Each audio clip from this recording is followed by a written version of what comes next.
महागठबंधन की जन विश्वास रैली के बाद पहली बार पूर्व डिप्टी सीएम मीडिया के सामने आए।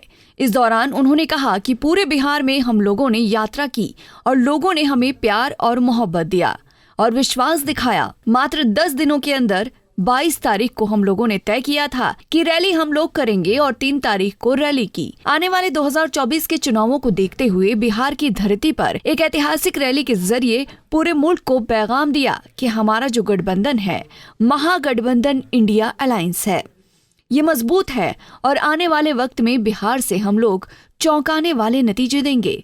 वहीं पीएम मोदी हिंदू नहीं है कि लालू के बयान के पक्ष में उनके बेटे तेजस्वी यादव भी उतर आए। तेजस्वी ने कहा कि हमारे पिता ने प्रधानमंत्री से बस इतना पूछा कि राम रहीम के बंदों को लड़ाते हैं, लेकिन मां का देहांत होने पर बाल क्यों नहीं मुंडवाए। कि पूरे बिहार में हम लोगों ने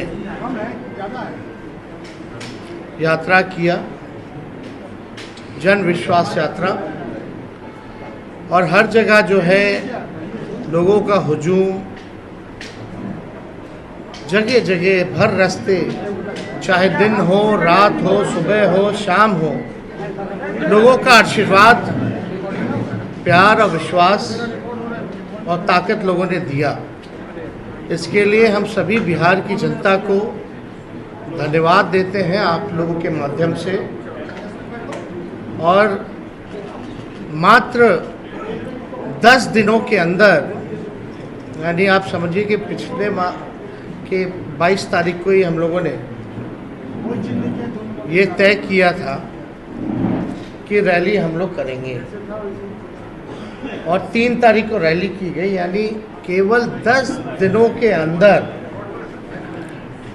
जन विश्वास महा रैली हम लोगों ने किया।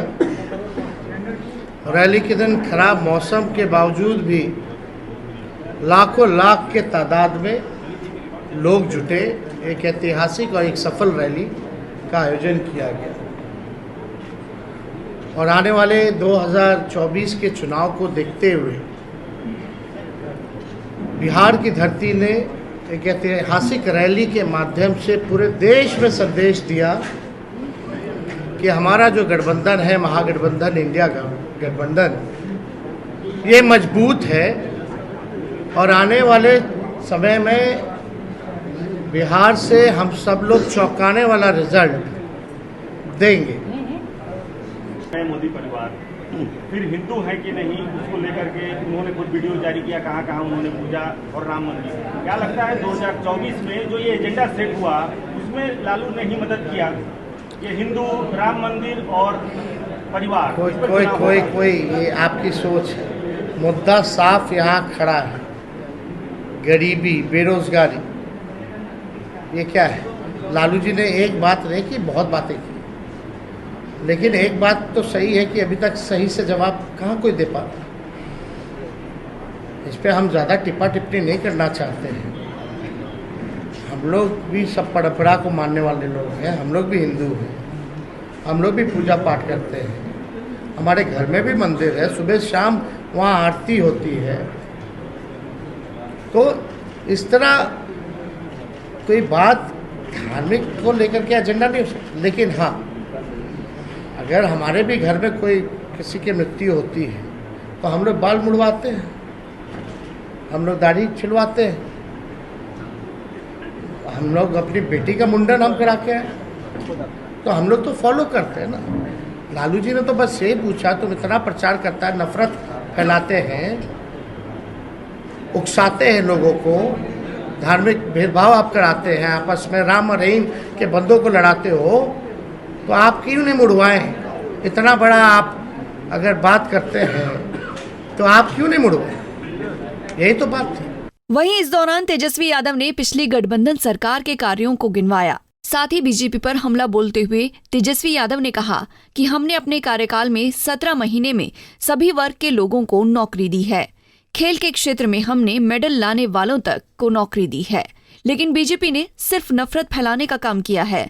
वहीं हमने सबके हाथ में कलम दिया। तेजस्वी यादव ने बिहार में मंत्रिमंडल के विस्तार में हो रही देरी पर सवाल उठाते हुए कहा कि अब तक मंत्रिमंडल विस्तार क्यों नहीं हुआ, इसका जवाब दिया जाना चाहिए। सफलता के लिए और आने वाला जो चुनाव होगा साफ तौर पे जो हम लोगों ने लकीर खींची है, हम लोगों ने जिस हिसाब से 5 लाख नौकरियां बहालियां निकाली हैं, नियुक्ति पत्र लाखों में बांटने का काम किया मात्र 17 महीनों में, आरक्षण की सीमा बढ़ाई गई, नियोजित शिक्षकों को राजकीय कर्मी का दर्जा देने का निर्णय हम लोगों ने कैबिनेट से लिया, स्वयं सहायता समूह चाहे जीविका दीदी हो, आंगनबाड़ी महिला हो, तालमी मरकज़ हो, विकास मित्र हो, टोला सेवक हो,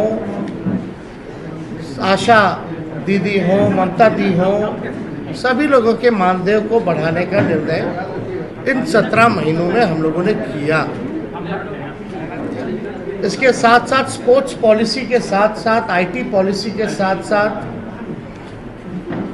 टूरिज्म पॉलिसी भी इस 17 महीने में हम लोगों ने लाया।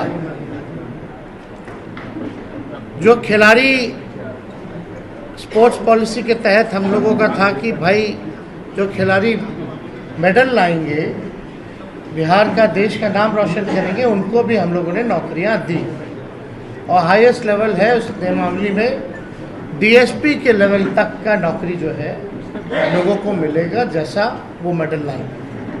तो खेल के साथ साथ जो पढ़ने वाले लोग हैं हम लोगों ने नौकरियां देने का काम किया। हम लोगों ने 17 महीने में लोगों के हाथ में कलम दिया और वहीं बीजेपी के लोग केवल नफरत बांटने का काम कर रहे हैं, तलवार बांटने का काम कर रहे हैं। अभी भी बड़ा सवाल उठता है कि भाई कैबिनेट का विस्तार क्यों नहीं हो रहा, आखिर क्या वजह है? इतने महीने 1.5 महीना होने जा रहा है और अब तक जो है विस्तार नहीं हुआ, ना ही कोई होने की कोई सूचना किसी को है। तो आखिर मामला क्या है? वहीं चिराग पासवान की नाराजगी की खबरों को लेकर उन्होंने कहा कि जिसको आना है वो आएगा। उन्होंने कहा कि हमारी पार्टी से जिन विधायकों ने बगावत की है उनके खिलाफ कड़ी कार्रवाई की जाएगी। तेजस्वी ने सीट शेयरिंग पर जवाब देते हुए कहा कि हम लोग एनडीए से पहले सीट बंटवारा कर लेंगे।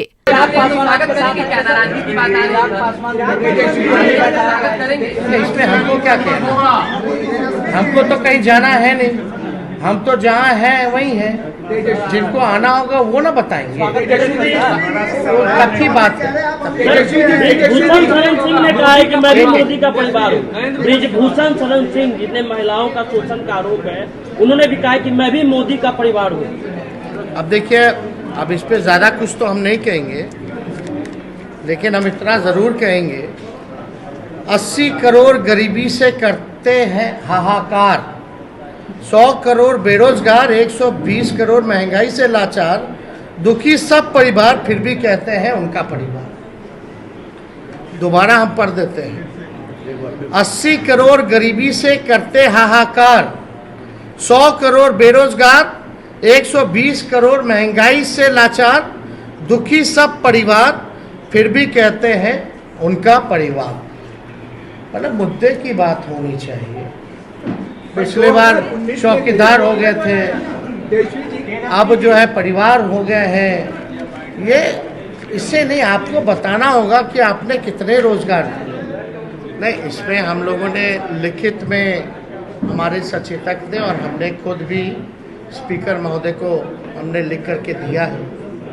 तो निर्णय, क्योंकि कानून तो है और इसमें एविडेंस भी है, और एविडेंस आप सब लोगों ने देखा ही था। कोई भी उधर का इधर आके नहीं बैठा, जो कुछ लोग थे इधर के ही उधर जाकर के बैठे हैं। ये तो सबसे बड़ा एविडेंस है। और परंपरा के हिसाब से वोटिंग के टाइम में जिसको जहां सीट अलॉट होता है उसको वहीं बैठना पड़ता है। तो इतना बड़ा सबूत है, तो हम तो लिख करके दिए हैं, कार्रवाई तो होनी चाहिए। अब अगर कुछ निर्णय नहीं ले पाते हैं स्पीकर महोदय, तो हमारे पास रास्ता खुला हुआ है। तेजस्वी यादव ने 2024 के लोकसभा चुनावों को लेकर बिहार से चौंकाने वाले रिजल्ट आने का दावा किया है। हम लोग लोकसभा के चुनावों में मजबूती के साथ लड़ेंगे और बिहार से चौंकाने वाला रिजल्ट आएगा, ये पक्का है। तेजस्वी यादव ने अभी कह दिया कि बिहार में सीटों के बंटवारे को लेकर महागठबंधन में कोई कंफ्यूजन नहीं है। पटना से अभिषेक कुमार सिंह की रिपोर्ट। हमसे जुड़े रहने के लिए हमारे YouTube चैनल को सब्सक्राइब करें और नई वीडियो की नोटिफिकेशन के लिए बेल आइकॉन को दबाएं। अगर आप ये वीडियो Facebook पर देख रहे हैं तो लाइक जरूर करें और ज्यादा से ज्यादा शेयर करें। धन्यवाद।